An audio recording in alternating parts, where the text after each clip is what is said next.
കുറച്ച് ദിവസമായിട്ടേ നമ്മൾ മഞ്ചേരിക്കാരൊക്കെ തുറക്കൽ ജംഗ്ഷൻ കൂടി പോകുമ്പോൾ ഈ സവിധം എന്ന് പറഞ്ഞൊരു ബോർഡ് ഇങ്ങനെ ശ്രദ്ധിക്കാൻ തുടങ്ങിയിട്ടുണ്ട് കേട്ടോ.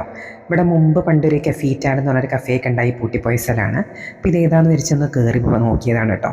ഫസ്റ്റ് തന്നെ കുറേ ദോശമാവും ഇഡ്ലിമാവും ഒക്കെ ലെഫ്റ്റ് സൈഡിൽ ഇങ്ങനെ ഇരിക്കുന്നുണ്ട്. നല്ലൊരു ഔട്ട്ഡോർ സ്പേസും ഇൻഡോർ സ്പേസും ഒക്കെ ഉണ്ട്. പിന്നെ ചമ്മന്തിപ്പൊടി, ഈവൻ ചായപ്പൊടിയുടെ മുകളിൽ വരെ ഇവർ സവിധം എന്ന് എഴുതിയ ബ്രാൻഡാണ് കേട്ടോ. പിന്നെ ഇവർ തന്നെ ഉണ്ടാക്കുന്ന അച്ചാറുകൾ, കുറേ മാങ്ങ അച്ചാറും വെളുത്തുള്ളി അച്ചാറും ഒക്കെ അവിടെ സെയിലിൽ വെച്ചിട്ടുണ്ട്. ഒരുപാട് ദോശമാവും ഇഡ്ഡലിമാവൊക്കെ ഉണ്ട്. അങ്ങനെ ഒരു ചെറിയ കൗണ്ടറും പിന്നെ അവരുണ്ടാക്കിയ നല്ല ഫ്രഷ് ആയിട്ടുള്ള പലഹാരങ്ങൾ കേട്ടോ. നല്ല ക്രിസ്പി ഉഴുന്നുവടയും നല്ല നെയ്യിലുണ്ടാക്കിയ ഗീ കേസരിയൊക്കെ നമ്മളിങ്ങനെ നോക്കിയിരിക്കുന്നുണ്ട്. അതൊക്കെ എന്തായാലും ഒന്ന് ടേസ്റ്റ് ചെയ്യണമെന്നൊക്കെ വിചാരിച്ചു കേട്ടോ. പിന്നെ അവരുടെ അവലോസുണ്ട, ഇങ്ങനെ കുറേ ഐറ്റംസ് ഒരു 4-5 ടേബിളൊക്കെ ഉള്ളിലിട്ടിട്ടുണ്ട്. അത്രയ്ക്കേ സ്പേസ് ഉള്ളൂ. പുറത്തും ഒരു 2-3 ടേബിളിലൊക്കെ ഉള്ള സ്പേസ് ഉണ്ട് കേട്ടോ. മെനു ഒക്കെ ഭയങ്കര വെറൈറ്റിയാണ്. അപ്പോൾ ആദ്യം തന്നെ അവിടെ നമ്മൾ ഡിഫറെൻ്റ് ആയി കണ്ട മൈസൂർ മസാല ദോശയാണ് ഓർഡർ ചെയ്തത്.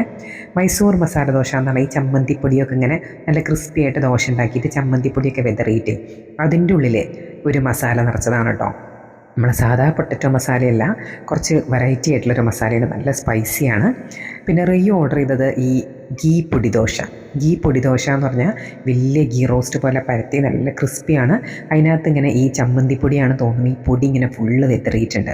അതിൻ്റെ കൂടെ നല്ല വൈറ്റ് ചട്നിയും സാമ്പാറും പിന്നെ പുതിനയൊക്കെ ഇട്ട വേറെ ഒരു യെല്ലോ കളറുള്ള പുതിന ചട്നിയൊക്കെ ഉണ്ട് കേട്ടോ.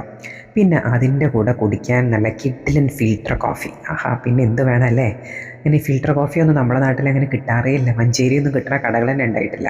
നല്ല കിഡിലൻ ഫിൽറ്റർ കോഫി ആയിരുന്നു കേട്ടോ. അങ്ങനെ നല്ല പക്കാ വെജിറ്റേറിയൻ ഫുഡ് നല്ലൊരു വെറൈറ്റി ആയിട്ട് കഴിക്കണമെന്നുണ്ടെങ്കിൽ ഇനി നമുക്കൊന്ന് സവിധത്തിൽ പോയി എല്ലാവർക്കും ഒന്ന് ട്രൈ ചെയ്യാം കേട്ടോ. കുറേ ഫ്രഷ് ആയിട്ടുള്ള ഉള്ളി, ക്യാരറ്റ് അതൊക്കെ അരിഞ്ഞിട്ട് ആ മസാലയുടെ കൂടെ വെതറി ഇട്ടിട്ടുണ്ട് കേട്ടോ. അതൊക്കെ ഉള്ളതുകൊണ്ട് തന്നെ നമ്മൾ ഈ ചട്നിയൊക്കെ കൂട്ടി കഴിക്കുമ്പോൾ ഒരു പ്രത്യേക ടേസ്റ്റാണ്. ഈ ചാട്ടൊക്കെ കഴിക്കുന്ന പോലത്തെ ഒരു ടേസ്റ്റ് വരും കേട്ടോ. ആ മസാലയും നല്ല സ്പൈസി ആയിട്ടുള്ള ചമ്മന്തിപ്പൊടി പുരട്ടിയ ദോശയും ആ പുതിന ചട്നിയൊക്കെ കൂട്ടി ഇങ്ങോട്ട് കഴിച്ചിട്ടേ പിന്നെ ഫിൽറ്റർ കോഫിയുടെ ഒരു സിപ്പൊക്കെ എടുക്കണം കേട്ടോ. ഭയങ്കര രസമാണ്, നല്ല സൂപ്പർ ടേസ്റ്റാണ്. ഏതായാലും അങ്ങനെ വെറൈറ്റി ആയിട്ടുള്ളൊരു ദോശയൊക്കെ കഴിക്കാൻ തോന്നുമ്പോൾ എല്ലാവരും ഈ സവിധം ഒന്ന് ഓർക്കുക കേട്ടോ.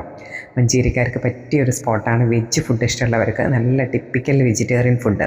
നമ്മൾ പണ്ട് ടൂർ പോകുമ്പോൾ നമ്മൾ തമിഴ്നാട്ടിൽ നിന്നൊക്കെയാണ് ഇത്ര വെറൈറ്റി ആയിട്ടുള്ള നല്ല ടേസ്റ്റുള്ള ദോശകളൊക്കെ കഴിച്ചിട്ടുള്ളത്. നമ്മളിവിടെ സാധാരണ ഒരു നെയ്റോസ്റ്റും ഓർഡിനറി മസാല ദോശ, കേരള മസാല ദോശയൊക്കെ കിട്ടുന്നല്ലാണ്ട് ഇങ്ങനെ വെറൈറ്റി ആയിട്ടുള്ള മൈസൂർ മസാല ദോശയൊന്നും കിട്ടിയിട്ടില്ലായിരുന്നു. ഏതായാലും ഫുള്ളി എൻജോയ് ചെയ്ത് കംപ്ലീറ്റ് കഴിച്ചു ഞങ്ങൾ രണ്ടുപേരും. അപ്പോൾ ഇനി ഇടയ്ക്കിടയ്ക്ക് ഞങ്ങൾ പോയി ട്രൈ ചെയ്യുകയും ചെയ്യും. ദോശയൊക്കെ ഇഷ്ടമുള്ളവർ ഒന്ന് പോയി ട്രൈ ചെയ്യാം.